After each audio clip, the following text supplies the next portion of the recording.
Hey YouTube, this is Jack Bean coming with another review. Today we're going to be reviewing The Walking Dead episode 20, What is Lost. It was such a great episode. Two main stories, Daryl and Carol, and then in Kamiko's story. So I'm ready to kind of talk about it, so let's get to it.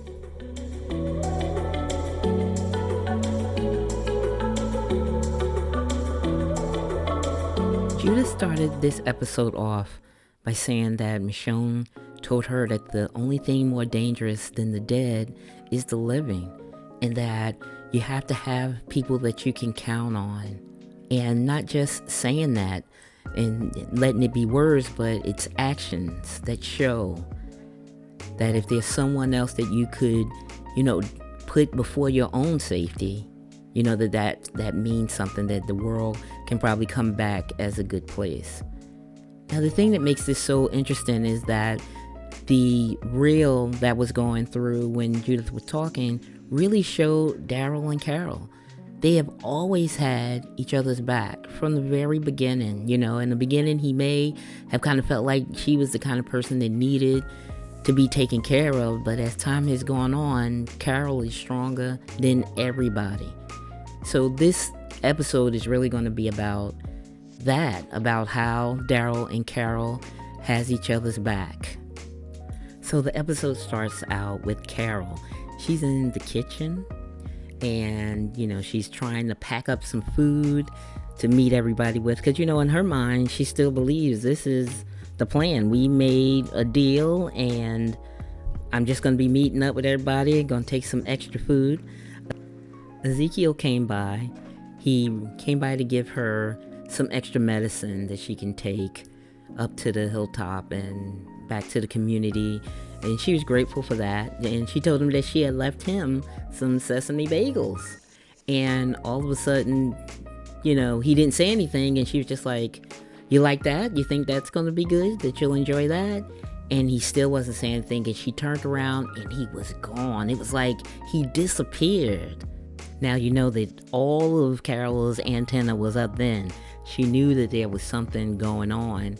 And she turned around and there was two guys coming in the other way from where Ezekiel was standing. But she started pushing trays and everything in front of them. And she got the hell out of there quick, fast, and in a hurry. So as she was running, the stormtroopers were right behind her. But they weren't coming for her, although I think that if they saw her, they would have tried to take her. But the two guys that was coming after her started coming too. She saw them, but she had hidden so that they couldn't see her. As Carol was trying to get out of that situation, I actually believe that she was looking for Daryl. She went over by a wagon, and I think that's the wagon that they were going to use to take food, the supplies back to the communities. She saw blood, 2 drops of blood on the ground. And so, of course, she investigated that and she saw that there was a door and she went to go towards the door. But the scene cuts to Daryl, and Daryl is just being choked. I think he was a little injured, but I think he was just being choked and he couldn't get out of it. He stabbed the guy in the chest, but nothing that would put him down. And as he was doing that, there was a person that I think Daryl killed him first. It was 2 of them, the way it was 2 people with Carol. But one was laying down on the ground, dead, but he was turning. And so as this guy kept Daryl down by being all on his neck, Carol comes in and she hits him in the back of the head with the arrow, getting him off of Daryl. The guy's partner that was turning had turned, and he just walked up behind him and started biting him on the neck. And so, it was going to be over for him. But Daryl, being the good heart that he is, he doesn't want to see them be walkers. Rick would have let him turn into a walker. He would have been all right with that whole thing. But Daryl doesn't really do that. So Daryl killed the walker. And then he killed him too. They killed the other guy too, the guy that he was fighting with, because otherwise he was going to turn too. Daryl told Carol that they had taken the kids. So he was there with the kids when those 2 guys came. They took the kids and he As Daryl and Carol were walking away from everything that happened inside the room, Daryl was telling Carol that he was jumped, that they even took the dog. Not only did they take the kids, but they took the dog too. He wanted to go out to see if they could find Mercer. Carol was a little apprehensive. She was like, are you sure that he's going to help us? She said, maybe, more like, damn it, maybe there's one person that we can go to. And Daryl was like, Hornsby? So you see that their minds are meshed together. They kind of know. And Carol said, yeah, Hornsby, he's the one that knows all of the dirt that's going on around here. So it looks like they're going to look for Hornsby. Daryl and Carol get to the prison, and they take out a couple of the guards and find Hornsby's cell. And when Carol looked inside the window, you could just see her face. She was like, this right here is some mess. They opened up the prison cell, and Hornsby is like holding on the wall, and he's just babbling to himself. There's always a path. There's always a path. But what it looks like is that he had been cutting up the goon, that guy that he had going around town and shooting people. He was cutting him up so that Sebastian would have something to eat, so that he wouldn't go after him. But Sebastian's like on the ground, gnarling and, biting just this cut up man in front of him, and he's just kind of looking crazy, actually. And even Daryl and Carol was just like, does the ladder go upstairs, or do we have a person that's just kind of crazy now? So Daryl, of course, my kind-hearted Daryl, takes Sebastian out of his misery. He stabs him in the head. Even though Daryl is a kind soul, he ain't got nothing. He got no love for Hornsby, so he kind of picked him up and slammed him against the wall and was like, where are my people? Where are they? Daryl got a little rough, but Carol stopped him before, he really hurt Hornsby, because they need him. They need what he knows. So Carol gave it a little bit more gentle touch, but she was pretty harsh too. She was like, listen, we cannot leave you here alive. So if you don't tell us where our friends are, we're going to kill you. Hornsby said, I can take you. I can show you where they are. I know you don't trust me, but I can show you where they are. And they are a little skeptical, but they more so want to know where their friends are. I don't trust Hornsby as far as I can throw him. He has like an ankle monitor on that he can't take off. He's like, you'd have to cut off my foot to take it off, and then would you carry me? And so of course I'm just like sitting back going, he is going to be up to something. He's going to try something. I don't trust him. But I think they just want their friends more than anything, so they're willing to kind of go through with it. Carol's like, well, you better be ready to run fast, because we're getting out of here. And then he stops and said, but there's something that I need to do first. I don't know about that Hornsby, but we'll see what it is he wants to do. That part didn't come up yet. So as they're running out of the prison, of course the alarms go off because of Hornsby's ankle monitor, and it's pandemonium. The guards are shooting at Daryl, so Daryl stays behind to just kind of fight it out with them, to give Carol and Hornsby a chance to get out of there. And Carol's like, I'm not going without you. He was like, you go, I'll catch up with you. I don't know why I ever can doubt Carol, but I'm just kind of like, please don't let this man try to do something with her. So Carol and Hornsby are walking through the forest. I think they have a few miles to go before he says that they're going to get them to the place where they can find the people. So he's, kind of working her from a few angles. He was like, it's good that you left him behind. He was holding you back. And, you're special. You are always 10 steps ahead. But I hope that Daryl is okay. And, I was absolutely sure his next word was going to be like, you have a great ass, Carol. But she wasn't taking that. She knew that he was just playing mind games. So she's like, I'm sick of your mind games. Just get us to where we need to go in order to find our comrades. And although Carol knows that he's just talking crap, she needs him, because she believes that he can tell her where the other folks from the community are. On the road, they see a group of the Commonwealth Army, a couple in a car, a couple in bikes, ahead of it, coming that way. And Hornsby says, look, I know where we can hide. So follow me, kind of a thing. And of course, my whole heart went into my stomach, and I was just like, okay, this is where he's going to try to do something.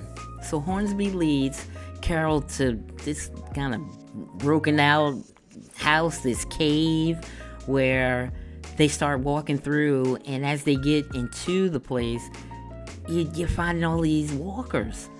Hornsby gets kind of like attacked by one, and Carol is out there helping him to get him through, and then she starts to get attacked by one, and he gets up and runs up out of the place, but Carol took care of it. She got that straight. Of course, she's looking up, and there he is up at the top, kind of looking. It's like, I knew you would be okay. He's such a crappy person. And part of that was when they were walking through. At one point, Carol was walking in front of him. I was like, don't walk in front of him, because I don't trust him. I think that he could try to do anything to her. But they were able to get out of that. So they're out of that cave, and they're continuing to walk through the woods. Car starts to pull up, and I think we're half thinking, I thought that it was the army, but it wasn't. Daryl had found a car, and he had driven there to meet up with Carol and Hornsby. He lets them know that the army folks are around the perimeter, like in pairs, and Hornsby tells them that he can get them to where they need to go. There's a train that's they were building that was supposed to be able to link communities together, and he could take them there. He's all smug, and he goes that we should get there, we should start doing this before dawn, and Daryl was like, we will, but you ain't. Of course, Hornsby is all like, what do you mean you need me? You need me because I can tell you where to go. He was like, Daryl was like, no, I don't need you to do that now. You already told us it's a train. All we really need to do is sit there, and when the train comes in, and see where it goes. And of course, he's just like, well, aren't we supposed to build a community? We're supposed to burn the Commonwealth down. They didn't want no part of Hornsby, and was much better than I thought they should be, because I would have just killed them right there. But Daryl was, they wanted to give him an opportunity to just run. They was like, just go on your own, just leave, run, And he was just kind of like, but I won't be able to survive. And they was like, well, Daryl said, good. Well, maybe you don't deserve to survive because of the things that you've done. So he starts to walk up past the car that Daryl had rode in on. He pulled out a gun. It was a gun there. So he took the gun and pointed at him. Let me tell you, Carol had that arrow in his neck in 2 seconds flat, and then he fell down to the ground. And it looks like that he's dead, because there was a lot of blood out his mouth, blood pouring out his neck. But I just don't know. I can't. I want to rejoice that I won't see him anymore. Maybe next week I'll know for sure. I don't know. But I can't completely rejoice, because there's something about him. I think he's ultra human or something. He's a demon, and he can't die.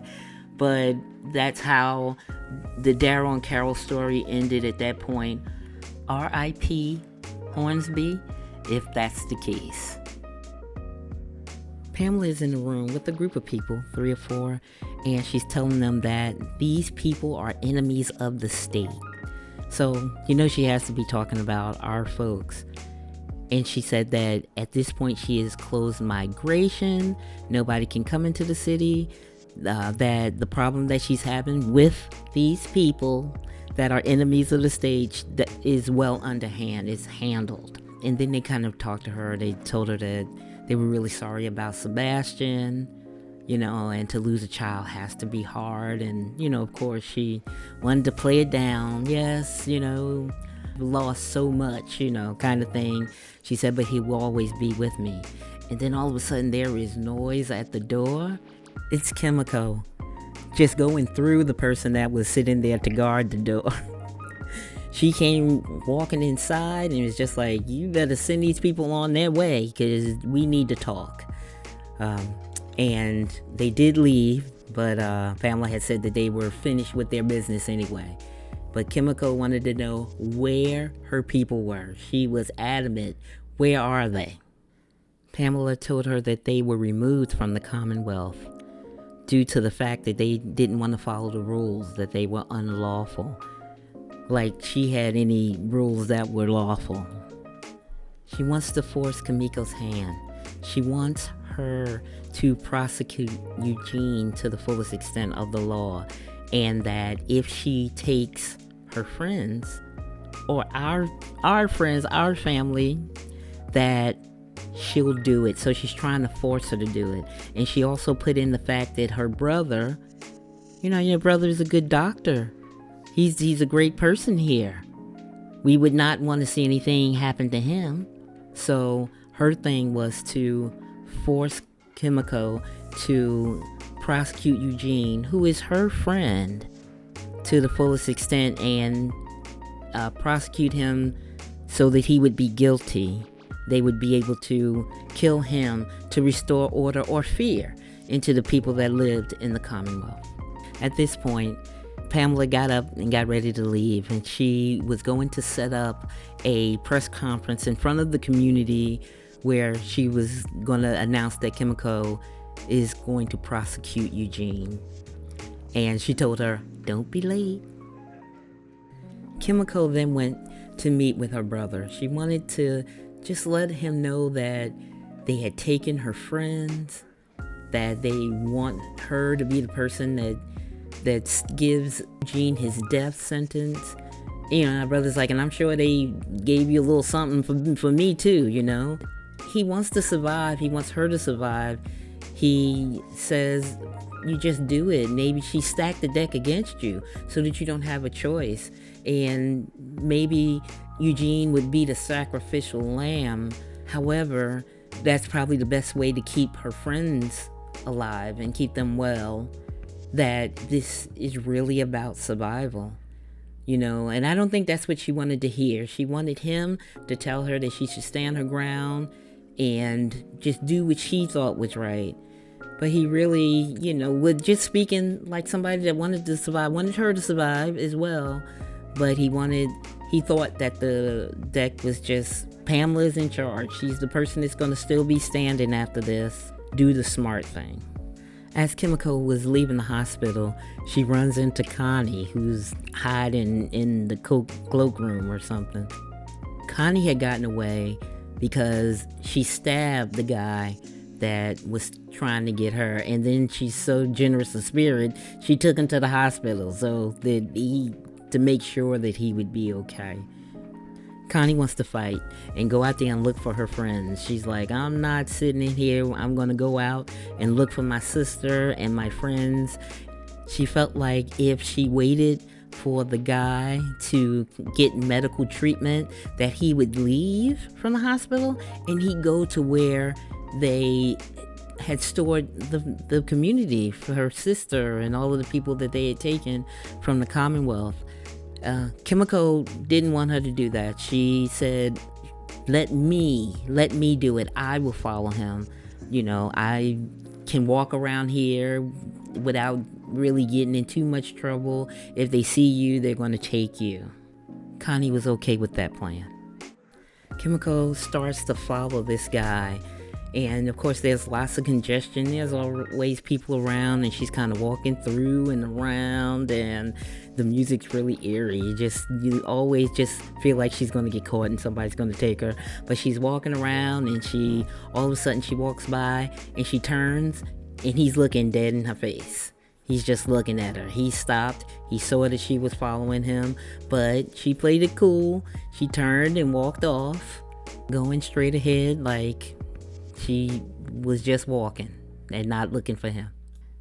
Pamela is in her office giving dictation to her new Max, and she got a phone call, and I knew it was that Hornsby had escaped from prison.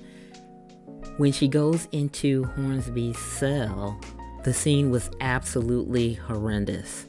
Hornsby had beaten Sebastian's head. He just mashed it. It was just a big puddle of nothingness all mashed up, and she was horrified, and frankly, so was I. And so that was what Hornsby wanted to do before they left the prison. Pamela went down to look at it. He left his coin in there, so he left a little calling card to let her know that he did it. She's feeling so guilty because that guy made her. And she's feeling like I let Connie down because that was the only lead we had, you know. So she went to go and see Eugene to let him know that she might not have any other choice but to convict him, to prosecute him. And I think that he was okay with that, you know, which, you know, you feel bad, and I feel bad for Eugene though, but he kind of, you know, betrayed our folks a few times down the line, and, you know, in its own way, it's kind of just deserved, but it's not, because I don't want to see anything happen to him. He was probably more concerned Pamela would renege on the deal that she made with the community, and maybe, you know, during this trial, she would end up doing something to them. And that if something did happen to them, he really couldn't live with that. You know, even if he only had a short time to be on Earth with this vendetta she has against him, he doesn't want to see anything happen with them. So he just kind of talked and said, maybe, you know, maybe there is something that we can do. Maybe we have to give the faith that they would have in us back to this situation. And if there's something that we can do, no matter how little, maybe we can get out of this mess. The next scene showed the press conference where they introduced Yumiko to talk about the prosecution of Eugene. She made this whole beautiful speech and thanking the community that she came from, her friends. And she also started talking about her brother, saying how much of a good doctor he was, how he would be so great for the Commonwealth. She was just trying to make sure that the Commonwealth thought about him, that if something happened to him, that they would look towards Pamela for any wrongdoing. And then Yumiko said that she was going to defend Eugene to the fullest extent of the law. So instead of her going up there to tell all these people that she was going to prosecute him, she said that I'm going to defend him. And then she walked away, took a look at Pamela, whose head I thought was getting ready to pop off. You saw our people. They were in a bus, and they all had bags over their heads. The person inside the bus with them were giving them shots in their neck. So the only one that we really could see was Ezekiel, because when they made the close-up go underneath the bag so that you could see his face, but he got his needle and then his head kind of drooped down. They are taking our people someplace. So it ended with them taking our folks in a bus, not a train, to somewhere. And I'm thinking that we find out where that is next episode. So where do you think they're taking our folks? And what do you think Pamela might do to them, being that Kimiko decided to defend Eugene instead of prosecute him? She knows how to get to the people that have them, and it will be interesting to see what happens with that. Will Daryl and Carol be able to find them? I think they will, because what would it be if they can't? Comment below. If you are enjoying the content, please like and subscribe. I look forward to seeing you next week.